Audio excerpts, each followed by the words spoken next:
네, 안녕하십니까. 주식클래스 주관정 씨입니다. SBB 실리콘밸리 은행은 제가 주말에 보충석으로 올려놨으니 좀 참조해 보시고요. 아마 주말에 나왔던 이야기를 보니까 어느 정도 시장에서 그래도 우호적으로 조금은 우리가 뭐 우려도 많습니다만은 그래도 좀 빨리 조치를 하는 모습이고, 물론 이제 파장은 좀 있겠지만은 제가 다음 주를 바라보는 관점에서는 이것보다는 CPI가 더 중요하지 않겠느냐. 물론 이제 그 관점에서 장을 보고 싶습니다. 일단 그 이야기를 좀 풀어보도록 할까요? 자, 미국 증시가 이제 연일 하락을 했어요. 그러다 보니까 우리나라 증시도 다음 주를 맞이할 때 되게 좀 두려움이 있습니다. 지난 금요일 증시도 사실 내용을 놓고 보면 S&P 500 지수인데 고용 동향에 대한 시장 반응은 긍정적이었어요. 근데 아무래도 이제 약간 고용이 발표되고 나서 장이 조금 올랐습니다만은 또 SVB 사태가 있다 보니까 장은 속절없이 무너졌는데 내용이 조금 다르죠. 그러니까 예를 들어서 하루 전날 나스닥 빠진 것도 SVB 사태, 그리고 약간 금요일 날 미국장 마감도 초반은 고용에는 긍정적으로 반응을 했습니다만은 SVB 사태.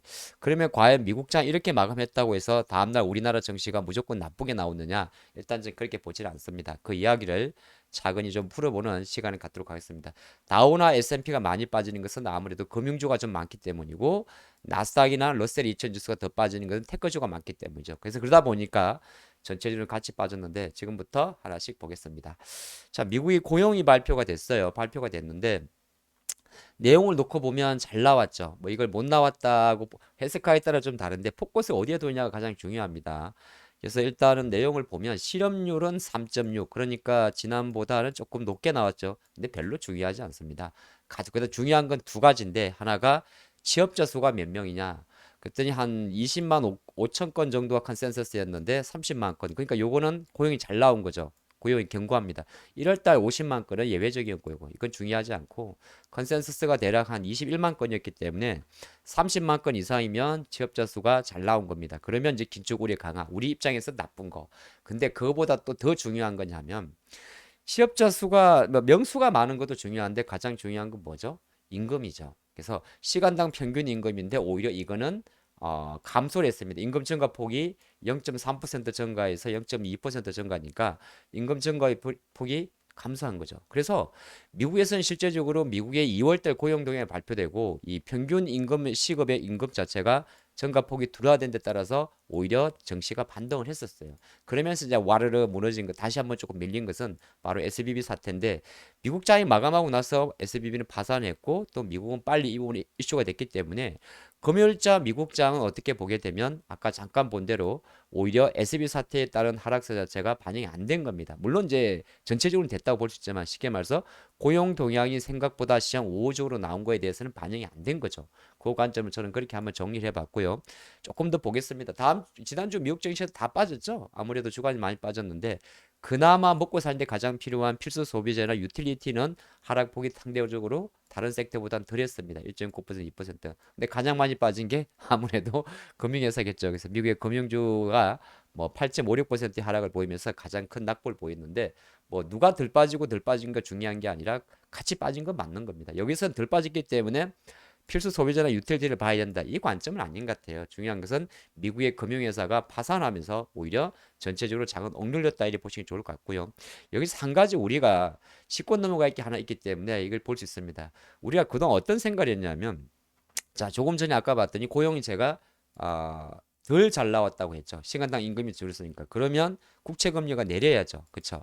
근데 가만히 보니까 정말 국채금리가 내렸어요. 3.9, 4% 넘어가려고 하던 10년물 국채금리가 20bp 내렸습니다. 그러면 이제 기술적 올라야지. 그게 이제 지금까지 공식이었죠. 이게 왜 내려간지가 중요합니다. 자, 달러는 또 내렸어요. 그쵸? 달러 약세네. 정말 그러면 이거 달러 약세만 놓고 보면 달러는 시간당 평균 임금이 덜 증가한 거에 반영을 했다, 이렇게 볼 수도 있습니다. 근데 채권 금리가 내린 거는 오히려 시간당 평균 임금이 덜 증가를 해서 미국의 긴축의 속도를 완화할 것이야, 이렇게 반응하기에는 조금 무리가 있습니다. 그럼 이 뭐냐? 채권 금리가 내렸단 말은 뭐죠? 채권 가격이 오른 겁니다. 그럼 채권 가격이 왜 올랐지? 바로 여기 함정이 있는데 같이 보도록 하면, 같이 한번 보시죠. 5년물 넘어갔던 2년물 국채 금리가 다시 4.59%로 폭락을 했습니다. 우리한테 좋은 거죠. 이 올라가게 되면 긴축 속도 강화, 뭐 3월달 다음 주죠. 다음 주 후반인데 50베이스 포인트 빅스텝 이런 이야기 나왔는데 10년물도 같이 보겠습니다. 이렇게 보게 되면 이거는 뭐 4.0에서 거의 수직으로 내려갔어요. 근데 이게 왜 내려갔냐 중요한 겁니다. 이게 내려간 이유는 뭐냐면 SBB 사태 때문에 안전자산 강화 현상이 들어오면서 채권을 매수했기 때문이죠. 자, 채권을 매수했단 말은 채권 가격이 오를 것이고 채권 가격이 오르게 되면 금리는 내리겠죠.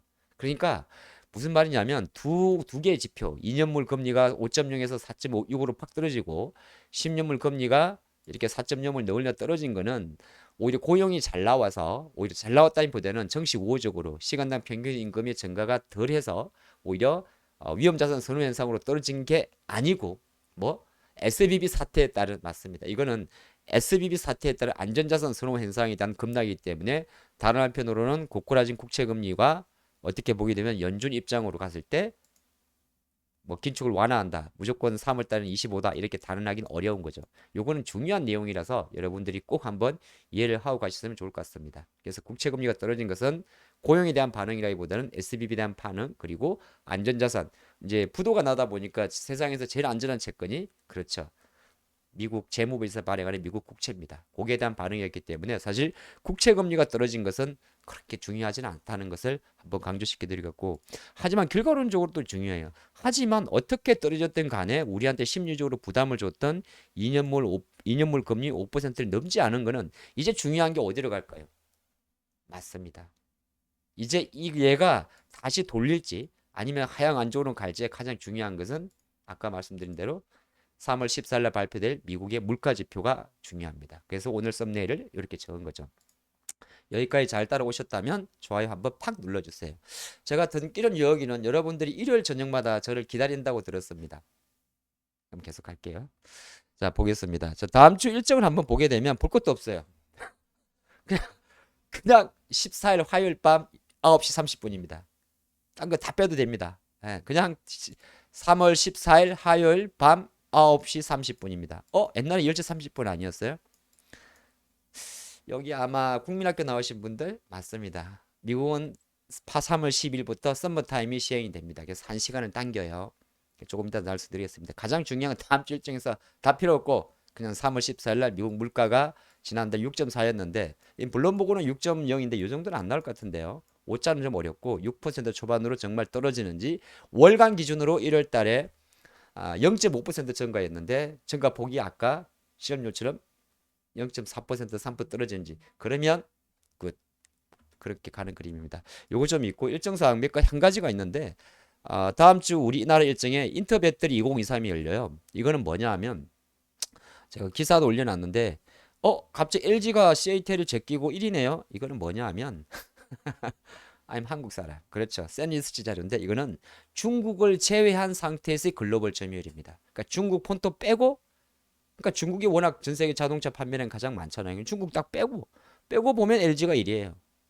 이게 왜 중요하냐면 뭐 LG와 지금 보게 되면 미중 무역 분쟁도 계속 안 좋습니다만은 LG와 뭐 포드의 미래 관계, LG와 테슬라의 미래 관계 이런 게기 때문에 우리나라가 좀 희청했던 장애 관점에서는 다음 주 일정이 놓고 봤을 때 LG 에너지솔루션의 지수 장악력 55만 원대죠. 그리고 최근에 반등세가 조금 들어오는 SK온의 반등력 LFP 배터리 그리고 최근에 미국의 GM과 손을 잡았나요? 그 다음에 볼보도 이번에 주말에 방한했거든요.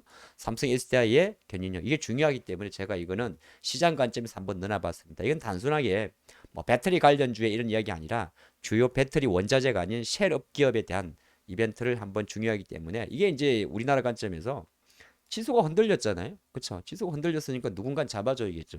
여기서 일단 잡아줄 수 있는 채권은 두 가지인데 제가 볼 때 하나가 아까 봤던 LG 엔솔로 위주로 한 배터리 하나가 바로 차입니다. 저는 그렇게 보고 있어요. 자동차 이렇게 보고 있는데 그거를 맛배기 형태로 좀 봐드렸고요. 자, 여기까지 주간 일정 살펴보니까 여러분들이 이제 빨빨 따라왔어요. 그래서 제가 여러분을 조금 더 디테일하게 준비를 해봤습니다. 다음 주 일정을 보게 되면 이건 제가 다이 커뮤니티와 텔레그램 올려두니까 원본은 참조하시기 바랍니다. 자, 미국이 서머타임 되는 건 우리 외울 필요는 없는데 이제 미국장이 1시간 일찍 개장해서 5시에 마감합니다.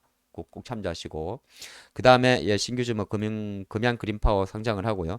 화요일 날이 이제 미국 CPI인데 6.4였고 6.5 요거만 기억하면 됩니다. 일단 6.4, 0.5 요 수치가 얼마나 떨어지는지 예, 지금 블룸버그 컨센은 0.4인데 이제 월 MOM이 중요합니다. 월간 단위로. YOY보다는 사실 MOM이 중요해요. YOY는 한 6, 지금 아까 6.0을 보는 데도 있고요. 약간 쪽집게 클리브랜드는 6.2까지 봅니다. 일단 우리가 예측할 수가 없기 때문에 얼마 뜨는지 봐야 되고요. 권한은 지난달에 5.6인데 외울 필요는 없습니다. 뭐 외울 것도 없어요. 사실 보면 됩니다. 그래서 화요일 날 밤 우리 시간으로 밤 10시가 될 것 같습니다. 그리고 나면 이제 14일 날 화요일 일정이 꽤 많아요. 근데 이거는 이제 우리나라 장중에는 반영이 안 될 거고 유럽발 CRMA 뭐 미국판 배터리 그거죠. IRA죠. 핵심 원자재법이라고도 하는데 뭐 사실 이거는 주 목적은 뭐냐면 중국하고 러시아를 배제하기 위한 겁니다. 뭐 비슷하긴 한데 미국의 IR 비슷하긴 한데 어쨌든 광물 의존도에 대한 이야기입니다. 그래서 이것 때문에 최근에 배터리주도 꽤 좋았죠. 예, 그 관점인데 많이 좀 반영이 됐기 때문에 세부안이 정확히 어떻게 나오는지 한번 우리가 체크해 볼 필요가 있을 것 같습니다. 미리 예측할 수 없는 부분이고요. 기타 중국의 매크로 지표도 사실은 미국의 CPI만 없었다면 되게 중요한데 좋습니다. 고정자산 투자 전가치가 4.0. 얘는 약간 내려가네. 이제 중국 중요한 게 소매 판매. 마이너스 1.8에서 3.4. 사람 풀었으니까 안 좋을 수가 없죠. 중국의 지표가 좋게 나오면 중국은 좋은 겁니다. 자, 미국의 생산자 물가지수는 사실 전날 피날레를 펼쳤기 때문에 참조만 해주시고요. 소매 판매는 뭐 사실 미국의 물가랑 크게 상관이 없습니다. 그냥 미국 경제를 나타내는 지표인데 뭐 지금은 그렇게 반영이 클 것 같지는 않습니다. 어쨌든 D-Day가 14일이기 때문에 15일 정시에 시장에 변동적 오지 않겠습니까? 중국은 MLF가 발표되는데 아마 이번까지는 동결할 것 같아요. 일단 지금 그리 보고 있고요. 삼성전자 주총 괜히 가지 마십시오. 우산 안 줍니다. 어쨌든 이번 같은 경우는 이정희 회장의 등기이사 선임은 없다고 해요. 비등기로 있을 것 같습니다. 여전히 인터배터리 열리는데 여기서 서울 코엑스에서 개최를 하게 되고요. 약간 제가 다른 일정도 봤는데 많은 기업들이 참가를 합니다. 하는데 LG에너지솔루션에서 에너지 저장 장치 ESS 전기차 아닙니다. ESS형 LFP 배터리 뭐 리튬 인산철을 말하죠. 약간 저가형 배터리 이야기하는데 시제품을 공개한다고 해요. 그래서 물론 이것 때문에 정말 엔솔이 움직일지 SK이노베이션이 움직일지 LFP 배터리 관련 기업이 움직일지 지켜봐야겠습니다만은 이런 일정이 있다는 거 참조해 주시고 또 쭉쭉쭉쭉 내려보면 목요일은 어쨌든 수요일만 잘 넘기면 돼요. 그쵸? 목요일은 목요일이죠. 목요일은 요거 하나 있어요. 중국의 바이두가 AI 챗봇 어니봇을 출시한다고 합니다.